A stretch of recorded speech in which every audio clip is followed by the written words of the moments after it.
कुलधरा गांव में से पालीवाल ब्राह्मणों का निष्कासन और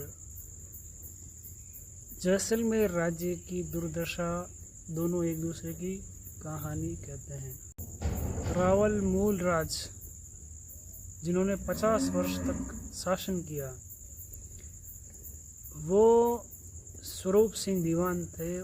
उसके एक तरह से चंगुल में पूरी तरह से गिरफ्त में थे। जहाँ वो कहता वहाँ कदम रखते थे मूलराज।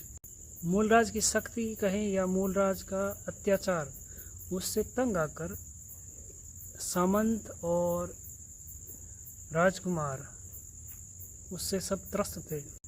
छोटे मोटे खर्चे के लिए भी उनको स्वरूप सिंह से इजाज़त लेनी पड़ती थी। इसी चक्कर में एक दिन भरे दरबार में युवराज राय सिंह ने स्वरूप सिंह की हत्या कर दी।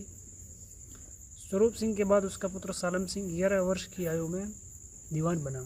अपने पिता की तरह ही वो भी क्रूर और चालाक था। बहुत ही थोड़े समय में उसने रावल मूलराज को अपने वश में कर लिया और जैसा वो कहता वैसा ही रावल मूलराज करते थे।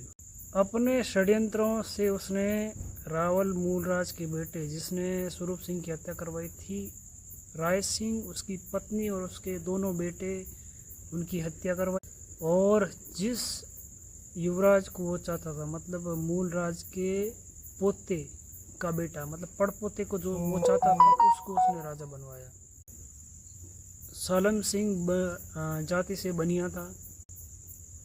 उपनाम में सिंह लगाने से बहुत से लोग इससे कंफ्यूज हो जाते हैं कि ये सिंह क्यों लगाते हैं, ये तो राजपूत होगा।